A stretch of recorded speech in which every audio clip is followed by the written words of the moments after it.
Long Island Backstory with Chief Correspondent Gary Jacobs. Hi, I'm Gary Jacobs, and welcome to Long Island Backstory. We're the alternative news source here on Long Island. We give you the news that you won't see on Cablevision, All T's, Newsday, and a lot of the other large major networks out here on Long Island. Today, we're having a local Long Islander, of course, because we're Long Island Backstory. We have Rena Sylvester with Cooking for Long Island Veterans. She is the founder and executive director. And really, I think it's always important that we take care of our veterans. And this is something that really transcends politics. I don't care where you come from. And even for the people who don't support the wars that we go into, you have to just thank God for all these people who are willing to go and fight for our country and fight for our freedom, regardless of whether or not they believe it or not. If you don't believe in what they're doing, that's an issue with politicians. But it really says a lot about a country, the way we treat our veterans. And we really have a lot to be desired, the way we treat our veterans here in the United States. And we have such a problem right now with housing for the veterans. We have them coming back. Their suicide rate is just alarming. So there's clearly issues with the mental health. There's issues with PTSD, underemployment, and of course, what we're talking about today, which is hunger. And I mean, can you imagine somebody coming back after they fight for our country and they can't afford to put food on their table or they become homeless? I mean, it's just mind-boggling. And as I was saying before the show, to our guests, everybody goes up to a veteran and they say, thank you for your service. Thank you for everything you did. You're a great American. And then they go on their merry way and we go home to our beautiful homes and have dinner. It's a different person to take it to the next level. And there are many people who do it in different ways. There's people who do housing. There's people who retrofit homes for people who are injured, take care of their limbs and prosthetics. But we have to also feed these people too, and that's where our next guest comes in. So, Rena, welcome to Long Island Backstory. Thank you for having me. And thank you so much for coming. I think it's timely because as we're shooting this, we're in the middle of the COVID-19 epidemic. So it's bad enough that the veterans had all these problems to begin with. Now we have problems with things shutting down, the employment rate is high, and I'm assuming at some point we're going to have budgetary cuts. The unemployment rate is high. The unemployment rate is high, correct. And now we're going to have budget cuts, right? So then that's going to affect the veterans too. I mean, it's shocking, but sometimes how we cut the veterans as we're giving other people raises at the same time, and we leave it to the private sector to take care of feeding their, churches, synagogues, nonprofits, or things like yours. I've learned a lot from doing this, and the need is much greater than I ever dreamed it was. Right. So let's go to the beginning, Rena. How did you get involved in feeding Long Island veterans? Are you from Long Island? I am from Long Island, born and raised in Smith, Wisconsin, a town nobody's ever heard of. Okay. And then I now live in Stony Brook. Okay. So I'm very happy there. I was a teacher for 30 years. On Long Island? Yes, I was. And last decade or so, I ran a club called the Builders Club. I ran the Builders Club for the last decade of my career, and the students and I did community service. The concentration of our community service was our Long Island veterans and sending packages to the military that were deployed overseas. And what was in these packages? Whatever they asked for. I have a joke. I say, we're not going to send you canned soup. We sent them amazing things. They would ask for candles because they would ask for Ziploc bags. There was no Walmart for them to go into. So we had people from all over the country supporting us. We had Frank Womack, was a Korean War veteran down in Florida. He heard about us. It was amazing.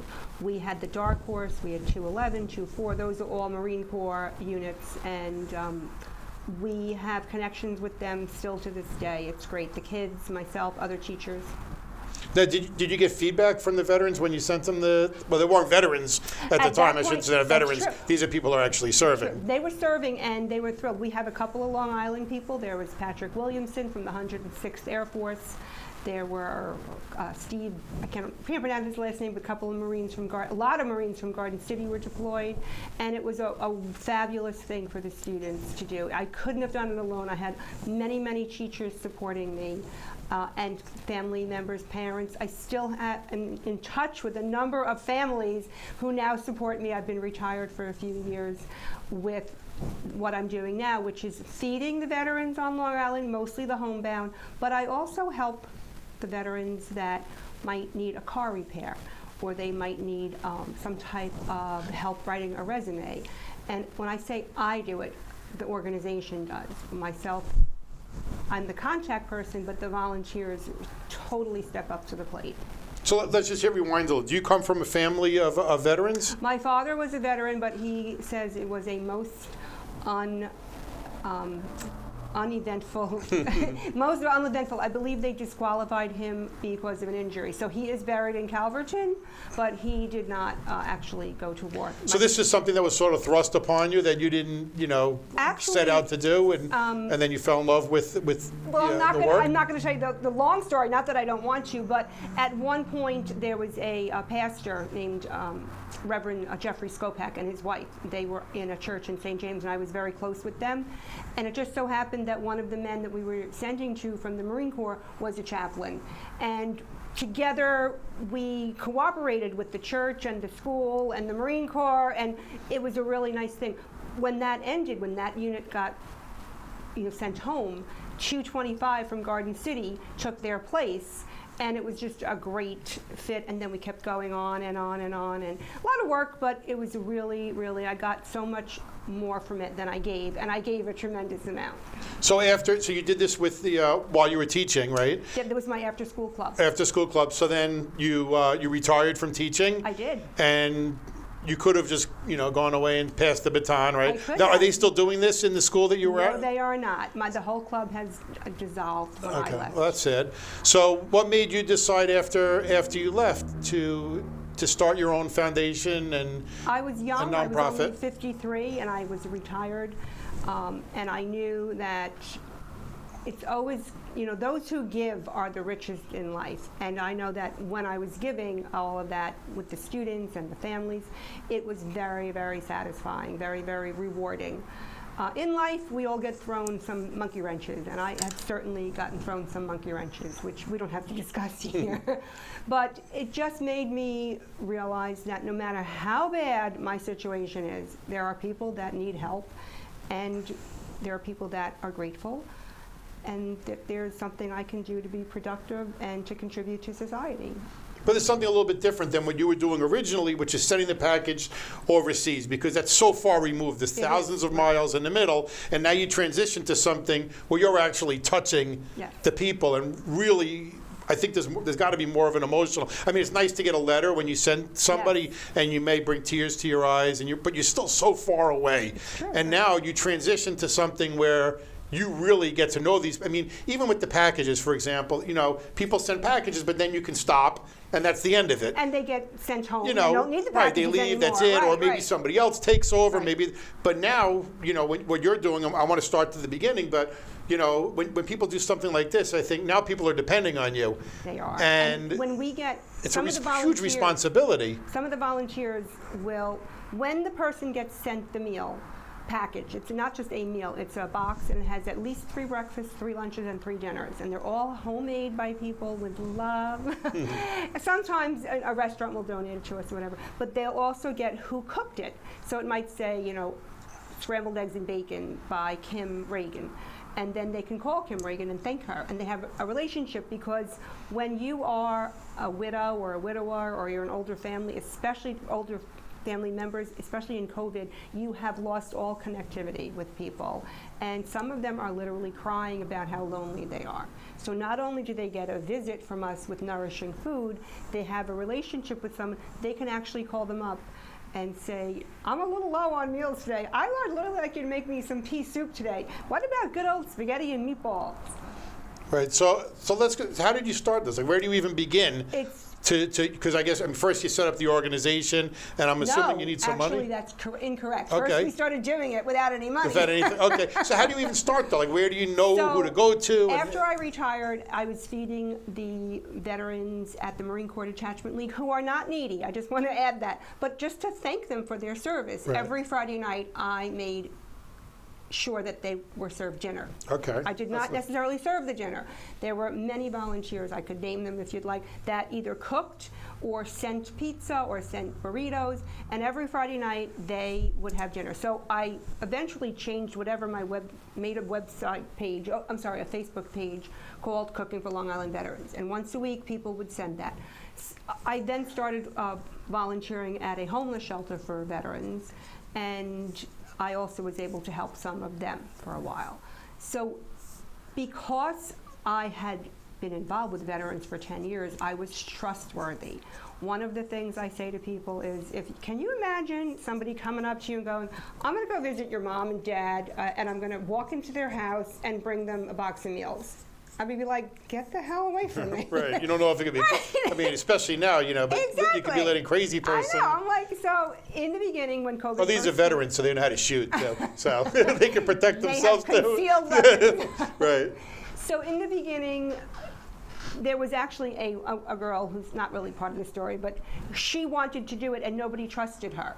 So I helped her, but then she dropped out. And I was literally, I remember I was on the tarmac of the JFK airport going to Florida in February, and Dominic, who's our Korean War veteran, called up, what happened to the meals that girl was supposed to be bringing me? So I called up a Kiwanis Club that I'm a member of, the Islip Kiwanis, and I said, can you send him enough meals for 3 days? And then when I came back, we started, the schedule of delivering to him, then we were delivering to this one. So we went from feeding the guys on Friday nights to feeding about 47 guys a week. So right now you have 47. Some of them are spouses. Okay. And you feed them, you said 3 meals? They get 9 meals minimum once a week. If I have a lot of volunteers that week, they might get 2 deliveries that week, but they get a minimum of 1 delivery a week with 3 breakfasts, 3 lunches, and 3 dinners. So are these people, are these veterans who can't afford the meals, or are they people who are wounded and they can't cook it, or are they just people who you're showing thanks for? Who are the people who are receiving it? All 3, I should say. Okay. Many of them are food insecure, which I'm sure you know that means that it's not that they don't have a small food budget, but they don't have enough. Or they're not eating budget. nutritious, Right, exactly. meals. Some of them today, we have a Facebook page called Cooking for Long Island Veterans, and today I posted 2 veterans saying the Pledge of Allegiance. It was a request. And if you look at the World War II veteran, he has no eye. He had lost his eye in the war. He's 88 years old. And he saw the article that Yeah, you can say whatever you want. they saw the article that Newsday did about me. Oh, after I did my intro, that's okay. Yeah, they can do something good once in a while. Even a clock is right twice a day. So he saw the article that Newsday did on me, and he called up. He's like, I'm a veteran, and I live in Central Mauritius, and I want food. And he said to me, I take the SCAT bus. I'm 100% disabled. He, chatted with me. We love him. We certainly lock horns sometimes with him because we'd like him to clean his house a little bit more, et cetera, et cetera. And we've tried, but he's like, you know what? I'm 88 years old. I'm happy the way I live. I just want you to bring me food. So we bring him food. We have a couple of Vietnam veterans who get it when we have extra as a thank you. We have several Korean War veterans, World War II veterans that they don't leave the house. They have caretakers. The caretakers don't like to leave them alone. So we're a huge help to them as far as, I don't know if you've ever seen, I don't mean to bash Meals on Wheels, but especially during COVID, Meals on Wheels was literally giving you a can of tuna and some crackers. Right. So we're giving them, whatever So it's they a little ask different. for. So some of the places like a food pantry where they get unprepared foods. Yours is prepared foods, I guess, right? Yes. So that's a big difference. Yes, correct. And I think isn't there something about getting something that that somebody prepared, With a love, they man, really- a woman, not just came out of a frozen dinner and prepared, that somebody prepared. I think there's something. Oh, it's there's got to be amazing. something to that emotionally. Some of the food that gets delivered, so what we do is we get it delivered to my house, and then we, package it up with volunteers, and if you look at the Facebook page, you can see all the wonderful souls that help me out. And they help me out in so many ways, cleaning my refrigerator, driving, delivering. And some of the meals that come, they look like they belong in a magazine. They really do. They're just the love that is put into these. There was a girl named Andrea. She's a volunteer, and her dad was in the hospital, got sent home from the hospital. He's a veteran, but he said he doesn't want the meals. He wants someone else needier to get them. But the insurance company must have sent him a box of meals, and they passed it on to me. They were so disgusting looking. No wonder they're so excited about our Right. meals. I mean, but you have to realize that in order to make all these meals, I need containers. I need help with paying insurance now. I have to have IRS fees. So we had a fundraiser. It was great. The people that supported us, politicians, companies, people from as far west as the Bronx, as far east as East Moriches Fuel, all chipped in, and they got us going. We're going to really be able to do this for a long time, and it was heartwarming.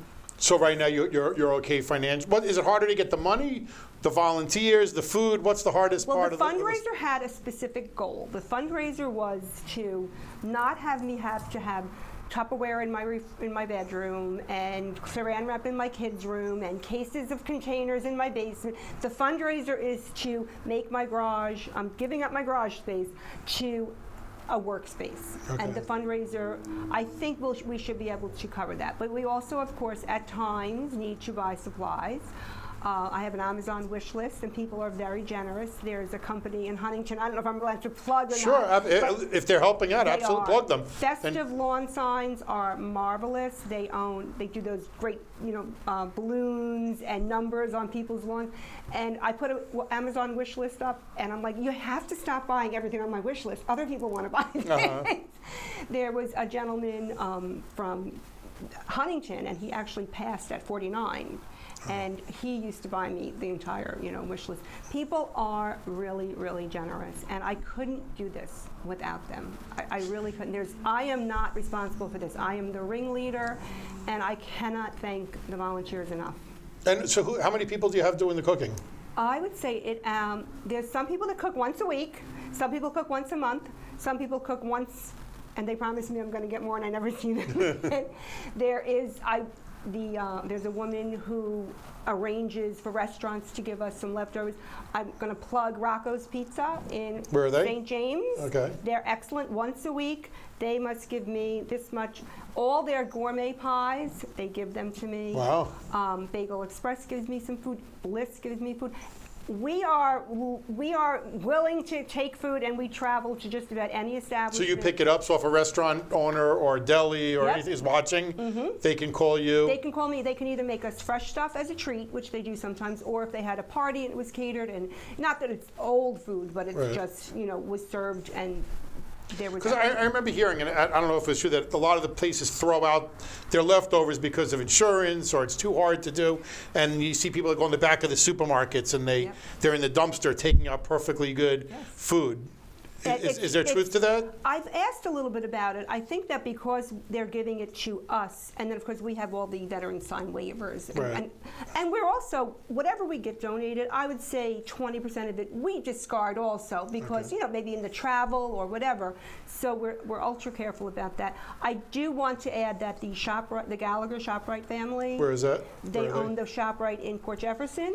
They own the ShopRite in Selden, and they own the ShopRite in Ronkonkoma. Currently, they have one of their employees. His name is Sam Jacks. He's a retiree. He works 7 to 10, a couple of mornings a week. He delivers to us their produce. That's like, the bag of salad that's dated yesterday. Right.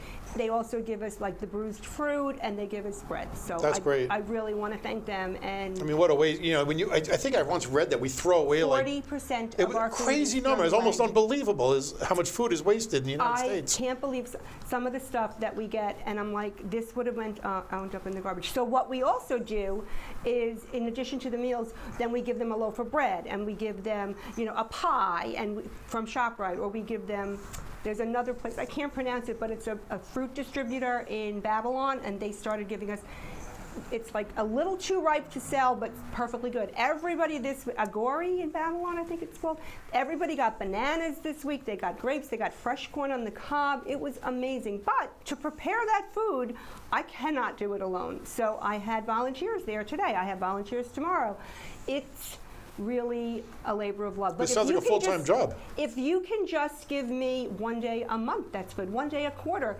It is like a full-time job, and hopefully I will, maybe get a stipend or some type of. But we have to figure it out. My electric bill was $732, Wow. so the board is working I think you on need that. to talk to PSE&G about giving you some kind of I sent them credit or an something. email and I well, said, good luck with that. This is outrageous. The only time my Wilco bill was ever that high was when I had my pool heater on.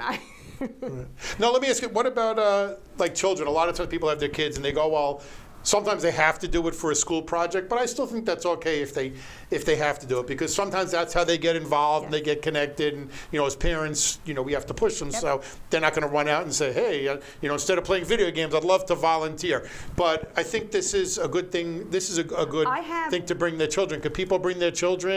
There's a couple of, first of all, teenagers that drive have done local deliveries. Great. And I will. And I think that's, maybe.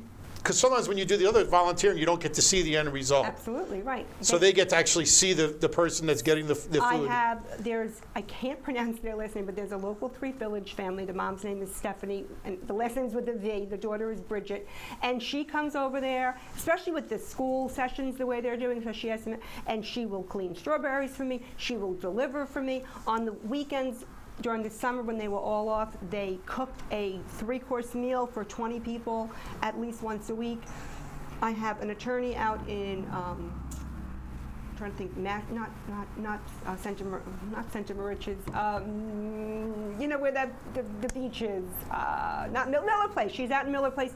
If I call her up, she will buy food if I need it. There are a lot of people that, we spread it over, so not one person is overly taxed about this. Right, because I think it would be easy. You get, I can get so out. far deep, and then you get burned out, you go broke. Right, exactly. Exactly. This is you're in for the long haul, and like I said at the beginning, I think people, once they depend on you, you can't easily cut them off. Well, we do have a couple of rules, okay? If you want to, the rules are you cannot be doing drugs when we deliver to you. But how do you? Well, if you really know? There are veterans that we have and it's not that we're judging you, but I have to make sure that my volunteers are safe too. And if that veteran wants help finding drug resources, to combat the addiction, we will help them. We also ask that the veteran thanks the people that either cooked or delivered or donated their time. They don't have to thank everybody every week, but I ask the veterans to make at least one phone call a week. If they can't do that, unfortunately, we have to say that they're not eligible. But it gets to the point where a volunteer will sit with them and let them use their phone to text them to thank them. So I more than meet them halfway. Right. The other rules are, if you have a dad that lives in, say, Baldwin or something like that, that's out of our district. But if you can come and get the food and go to Baldwin, we'll give them a great big box, and maybe you can make one more delivery on the way. We want you to help us help the veterans. Right. So everybody's putting their hands in this. So you could use money or hands. Exactly. Either one. Exactly. Or both. I guess some people can give. Yes, some people do both. Some people do So you both. do all this work out of Nesconset? I do. No, I grew up in Wisconsin. Okay. Leslie and John Kennedy. Okay. I love them. And my sister works for the town of Smithtown still. I live in Stony Brook, so Okay. I live in the town of Brookhaven. So if anybody wants to volunteer, they would be volunteering I have volunteers come from all over Long Island to my house. And you do the deliveries mainly in Suffolk? So far, we had a guy in Albertson. He was 103 years old, and we had another guy in Lynbrook, I think. But they have passed away. Right. So far we're in Suffolk, and we would like to keep it in Suffolk just out of respect for. Out of respect for the volunteers. Sometimes I tell people if they donated a gas card, it might make the difference of the volunteer saying yes or no, like a couple of $20 gas cards. Right. So there's all different ways, and some people are more willing to drive than others. So, if people want to get involved, where do they reach you? If they want to get involved in either donating money, helping cooking, and I think really this is just a great way. You could cook in your house with your children, and make a big batch and bring it to you, or they can can go to you and help. There's just so many things you can do. I really think it's a great thing for community service when people are looking for a community service, because this is really the community. I mean, this is right in your backyard. And we forget on Long Island. They're delivering to people, that have no driver's license. They've lost it because their vision is now bad. Their health is bad. They don't have the money for a full-time caretaker. I'm very proud of the organization, not necessarily of myself, but of all the people that have come to my crazy pleas of help. I do want to add that we have younger veterans that would probably enjoy a trip to a ball game when ball games are going, on a fishing boat. I've done that in the past where you've had young veterans, 30 years old, that's young to me now, and they'll come back, and I've gotten them to be in front row seats at a Met game or a Yankee game, or they've never gone fishing. I'm like, you have 4 kids and you fought in 3 wars, and I've never been on a fishing boat. Right. So please reach out to me. So if somebody has something so deserving, that they can give up, their or whatever. They can take them out on their boat. Take them. Oh yeah, that would be nice Absolutely, too. yes. That would be nice. I mean, I like to go too. But it's just shocking on Long Island. We're probably one of the richest zip codes all in all on Long Island, and right in our own backyard, there's people who are struggling, with housing and with food, and they just don't have the money. And sometimes we live in our own bubble because Long Island is pretty much segregated. Yes. There's a wealthy area, a medium area, and then we have the other areas. But sometimes even our own community, you just don't realize who could be 2 streets away that doesn't have it. A little bit of a funny story is there were people from a wealthier area, I won't mention the wealthy area, that were asked, and they were relatively like high school, maybe college kids, and they were asked to deliver to a not so wealthy area, and they were afraid, because they just hadn't seen the poverty. They hadn't seen the poverty that we have on Long Island. Right, it really does exist. Well, thank you, Rena, for everything you're doing. I really appreciate it. And thank you for coming out and telling everybody. And again, reach out. Don't just watch the show. And to me, that's like saying, to a vet, thank you, and you go your own way. If you have the means to do it, not everybody does, but you know what? People are retired. Some people like to cook. One of our crew here, Phil Antonucci, he's a great cook. Loves to cook his pasta and his Italian food. Maybe we can recruit him to make a pot of pasta one night. We take checks. We take credit cards. You can buy us supplies if that's better. Our 501c3 is pending. We have an accountant that is a 1-star general. We are really trying our best to make this succeed. My email is on the Facebook page, Cooking for Long Island Veterans. There's a page and a group. Like them and join them, and I hope to see you soon. Very good. Thank you, everybody, for watching, and we'll see you next week.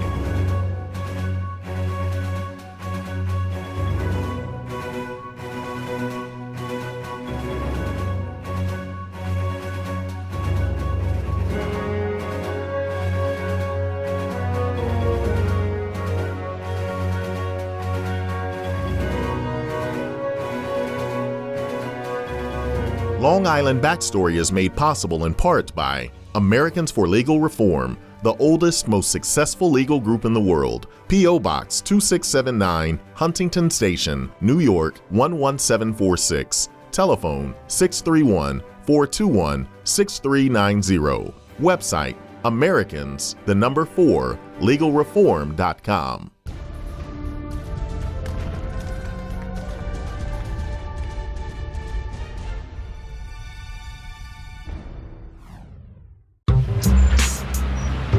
I'm one unlucky guy. The chance of being involved in a robbery is 1 in 757. The chances of being struck by lightning. 1 in 750,000. Please fasten your seatbelts for unexpected turbulence. The chances of being a victim in an airline crash? 1 in 29 million. Hey, could I get some peanuts? The chances of being involved in a car crash are far greater than lightning strikes and plane crashes. And if you are texting while driving, your risk of crash increases 23 times. Now, I may be an unlucky guy, but I don't have to be part of that statistic, and neither do you. Drive responsibly.